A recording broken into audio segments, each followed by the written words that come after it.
प्रल्हाद भजन सुरू आहे. श्रीमन्नारायण नारायण नारायण नारायण नारायण श्रीमन्नारायण नारायण नारायण नारायण नारायण श्रीमन्नारायण नारायण नारायण. आणि अशा प्रकारे भक्त प्रल्हाद त्या भजनामध्ये अत्यंत लीन असतात.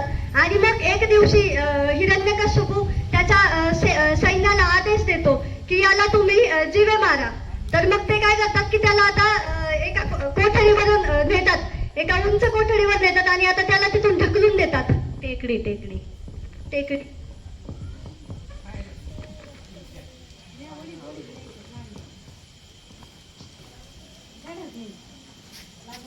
आणि तरीही इतक्या उंच टेकडीवरून ढकलून दिलंय तरी पण भक्त प्रल्हादाला काही इजा होत नाहीये.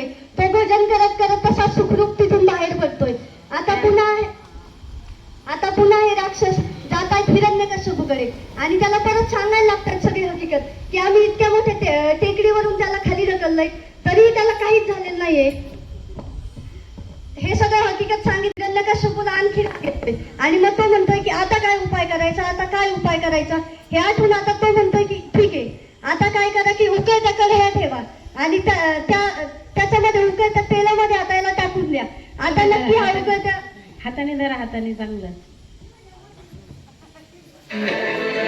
नारायण नारायण श्रीमन्नारायण नारायण नारायण नारायण नारायण श्रीमन्नारायण नारायण नारायण नारायण नारायण श्रीमन्नारायण नारायण नारायण श्रीमन्नारायण नारायण नारायण श्रीमन्नारायण नारायण नारायण नारायण नारायण श्रीमन्नारायण नारायण नारायण नारायण. आणि अशा प्रकारे नारायणांचं भजन करत करत त्या उकळत्या कढईमधूनही प्रल्हाद सुखरूपपणे बाहेर पडतोय. आणि आता मात्र हिरण्यकश्यपू आणि अशा प्रकारे होलिका तिथे आलेली आहे. आणि मग आता होलिकेला तो आदेश देतोय की तू या भक्त प्रल्हादाला स्वतःच्या मांडीवर बसव आणि मग त्याला जाळ. मग होलिका मातामध्ये बसतीये. ते सर्वजण प्रल्हादाला तिच्या मांडीवर बसवतायत आणि आग लावतायत. पुन्हा भक्त प्रल्हादाचं भजन सुरू झालंय. नारायण नारायण श्रीमन्नारायण नारायण नारायण नारायण नारायण श्रीमन्नारायण नारायण नारायण नारायण नारायण श्रीमन्नारायण नारायण नारायण श्रीमन्नारायण नारायण नारायण श्रीमन्नारायण नारायण नारायण नारायण नारायण श्रीमन्नारायण नारायण नारायण नारायण नारायण श्रीमन्नारायण नारायण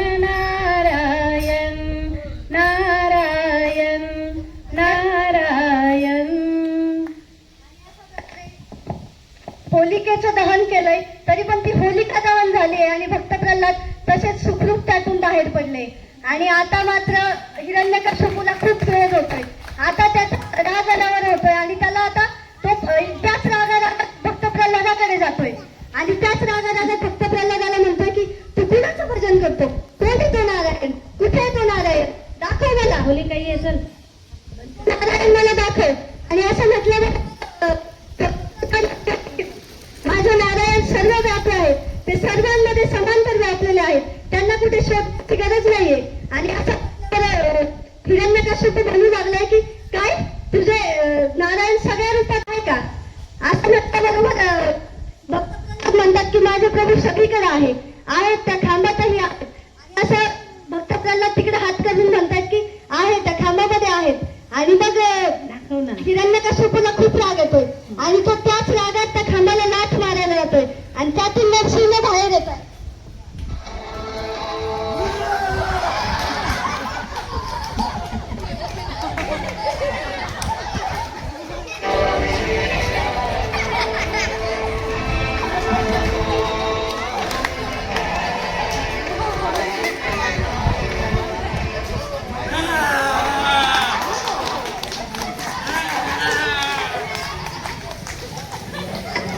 आणि नारायणांनी हिरण्यकश्यपूचा या ठिकाणी वध केलाय पण त्यांचा क्रोध काही शांत होत नाहीये. आणि मग भक्त प्रल्हाद त्यांच्या चरणांवर लीन होत आहेत आणि त्यांना म्हणतात समोरून जा आणि प्रभू म्हणतात की तू शांत करा, तुमचा क्रोध शांत करा. आणि ज्यावेळेस प्रभू हात जोड आणि भक्त प्रल्हाद त्यावेळेस त्यांना त्यांचा क्रोध शांत होतोय आणि मग ते अत्यंत प्रेमाने प्रल्हादाला जवळ घेत आहेत.